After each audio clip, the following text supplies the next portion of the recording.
Ano na naman plano mo at palabas mo ay Venice? Gusto mo tumawag ako ng polis? Go. Go ahead.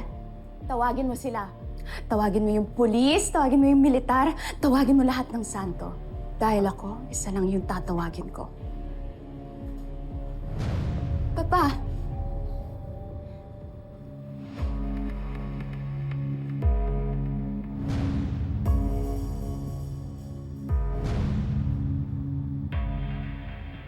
Papa? Ano ibig sabihin nito, Sir Gov? Francis, alam kong mahirap intindihin to. But I will explain everything. Si Venice, siya ang nawawala akong anak. Siya ang anak ko kay Carmen na matagal ko nang hinahanap. What? Sir Gov, you know how evil and deceptive this woman is. For so many years, she's fooled me. And you're telling me magpapauto ka din sa kanya? Francis, please. Please.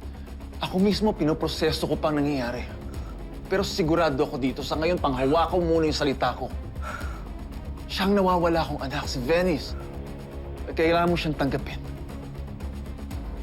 Francis, I'm sorry sa lahat na nagawa ko sa'yo. Alam ko na ayaw mo ako bilang ex-wife mo. Pero sana, matanggap mo ako bilang parte ng pamilya na to. Dahil ikaw, stepson ka ni Papa. Pero ako ang tunay niyang anak. Flesh and blood.